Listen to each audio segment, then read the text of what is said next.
What's up, people? I'm Shaggy, the Opinionated Hippie.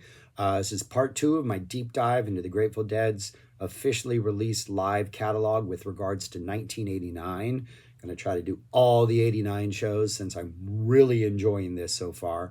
I've been stuck in the 70s for a while, but we're now in 89. 89, 90, and 91 were the 3 years I saw my highest percentage of Dead shows. So this is very comfort foodie for me. And today's show is the Nightfall of Diamonds release, October 16th, 1989, Bob Weir's birthday. This show was a couple days after the tragic death of Adam Katz.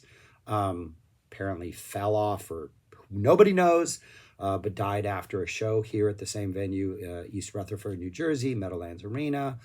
A couple months later, I was at the LA Forum show where Patrick Shanahan died by security. He went to my high school. He was a year older than me. I knew who he was because you knew who all the Deadheads were. I don't think I ever actually hung out with him, though I think we had caravaned to a show together at one point, but he was always just some guy. But it was a weird time in the Dead scene. A lot of antagonistic energy surrounded the scene, but the shows were ridiculous.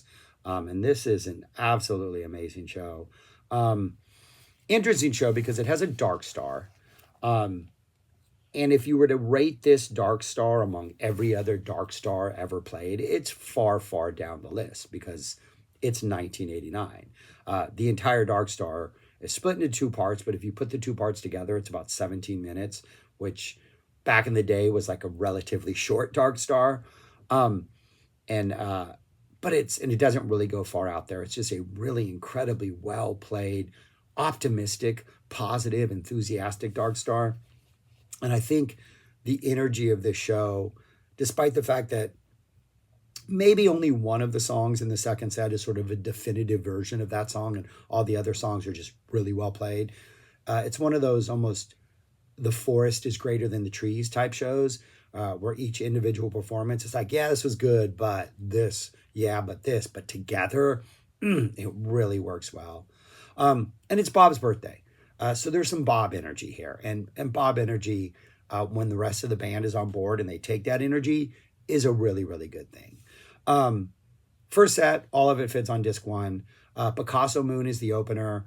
A weird song, probably a too long song. It's like 3, I guess it's a verse chorus structure, or it's like a verse, a bridge, a chorus structure.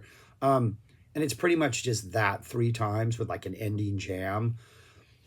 I like some of the riffs in here. I think there's a really strong potential in this song, but it should have been one sort of verse, bridge, chorus, a jam, like a healthy Stranger type jam, or maybe even just a Hell in the Bucket, pedal to the metal type solo. Then you get another verse, bridge, chorus, and then maybe another jam.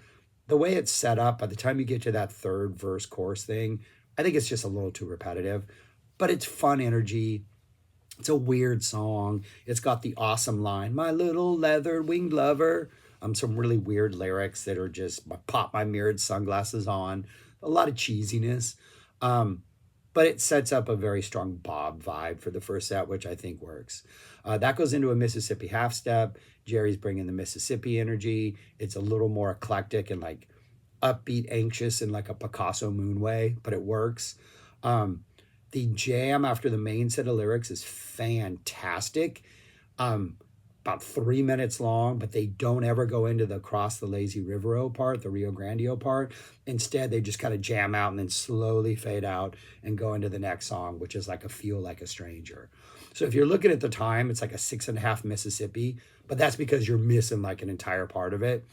But obviously it'd be nice to have that. But what they give you is really, really strong.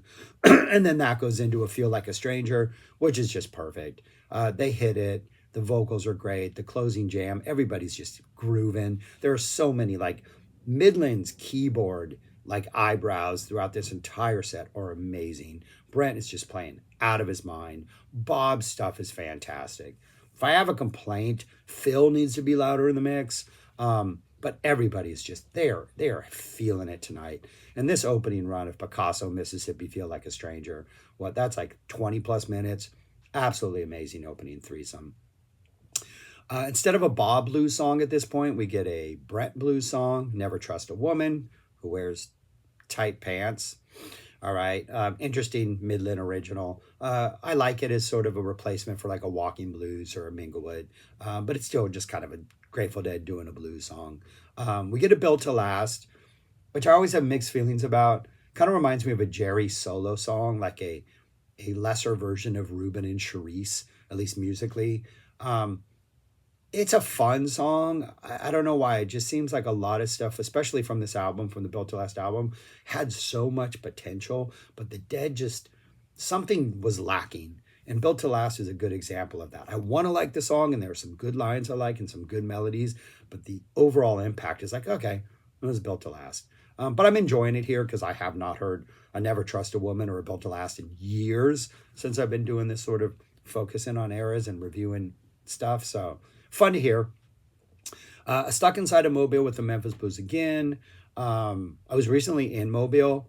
If you're ever in Mobile, Alabama, go to downtown. There's a place called Mo Bays. They make beignets. Oh my gosh. Friendliest people. We met the owner.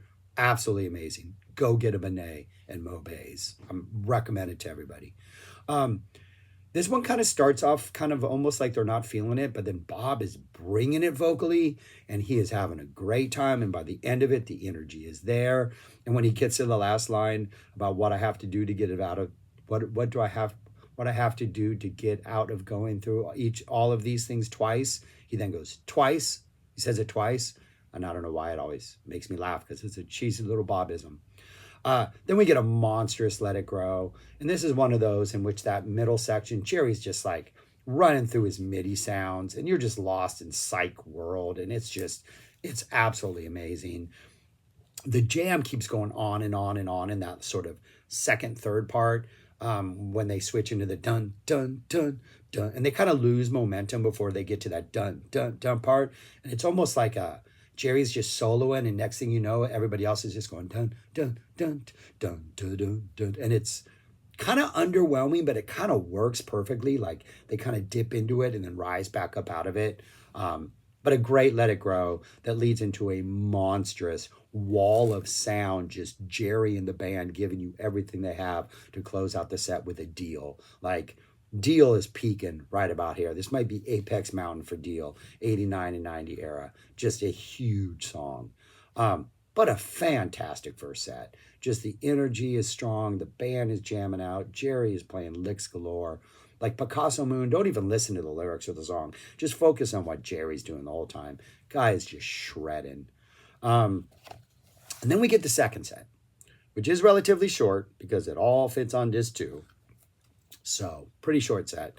But it's pretty much just a segue fest, especially the pre-drums part. It's only like 40 minutes long, but it's such a beautiful 40 minutes. Open up with a Dark Star. Not the most epic Dark Star, but before we get to the first verse, which is all we get for now, you just get 6 minutes of just pure Dark Star, jazzy, psyche, out there, kind of that bounce of just them playing and jamming. And it's just perfect. It's just beautiful. It's just, you just want to just, yeah, I don't know. You just want to lose your mind to this kind of stuff. It's just such a beautiful opening jam. They do the verse. They kind of continue the same vibe, though it feels not as patient as the opening 6 minutes, where it's like, okay, we've done that. Now what do we do? Are we going to go way out there? Are we going to extend this? Feels like there's a little hesitancy in there, but it's still really good. Then we go into a playing in the band. Pretty short playing in the band, about 8 minutes long total. But the jam at the end, definitely pushing a darker psych energy, but still kind of feels like connected to that opening Dark Star jam of 6 minutes. And then we get kind of playing, picks up that same thread, but it's a darker energy. It's a little more twisted. It's a little more like unpredictable in a playing in the band fashion. That goes into the Uncle John's band, which I think is the highlight of this, despite there being a Dark Star. Nice opening jam before we get to the first vocals.